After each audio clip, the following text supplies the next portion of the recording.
You probably clicked on this video because your mind just won't stop spinning. And it seems like you're replaying the same conversation, the same moment, the same what if over and over again. And it seems like you're stuck in a loop of thoughts, trying to predict, trying to control, or trying to fix everything that is in your head. And no matter how much you think, it seems like the peace never comes. It just feels heavier, louder, and more overwhelming. I know you didn't ask for your thoughts to take over like this, but here you are, mentally exhausted again, spiritually drained again. If that's you, you're probably still listening to this video.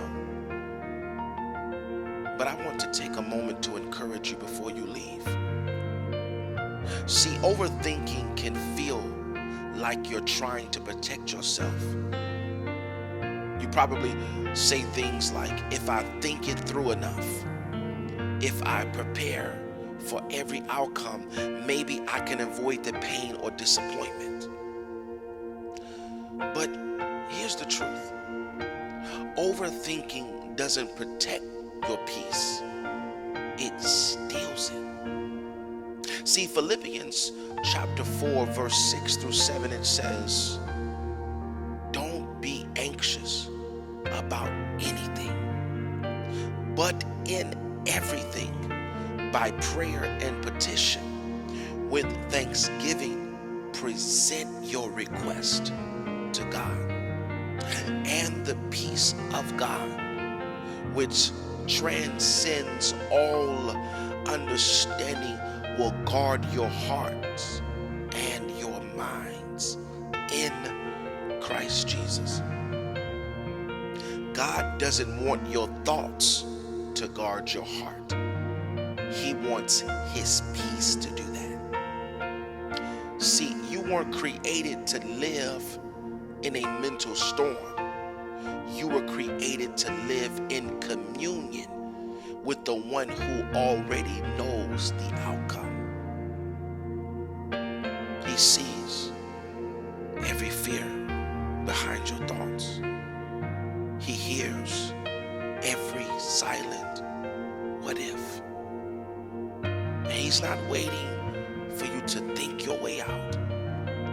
He's waiting for you to let him in, to take the thoughts captive, to slow the mental spiral, and to give you the kind of peace that makes no earthly sense, because it comes from heaven.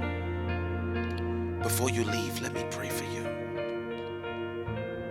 Father God, in the name of our Lord Jesus Christ, I lift up the one listening right now who is caught in a storm of thoughts. Their mind is loud. Their peace is scattered. And they're trying so hard to fix everything in their head before it even happens. But Lord, you didn't call them to carry this.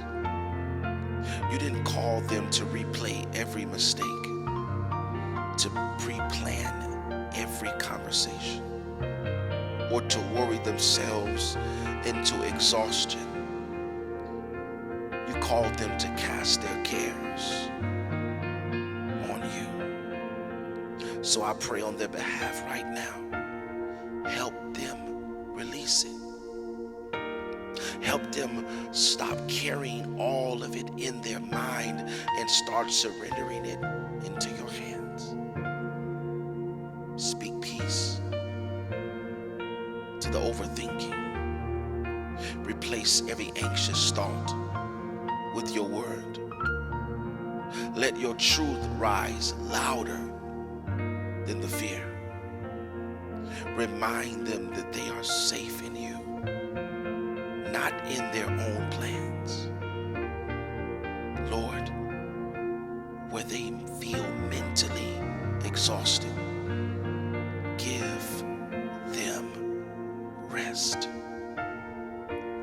Where they've been rehearsing trauma, failure, or fear, give them relief. Teach them how to stop spiraling and start surrendering. Let this be the moment they feel you take over. I ask that you become louder than their doubts, stronger than their overthinking, and closer than the thoughts that have kept them bound. So today, this morning, I pray for stillness, for deep breath moments, for a mind that begins to rest again, for the thoughts that begin to bow at the feet of Christ. You said in Isaiah 26:3, you will keep us in perfect peace when our mind is stayed on you. So help them fix their thoughts on you. Not the fear, not the failure, not the future, just you. Because you are enough and your peace is real. In Jesus' name.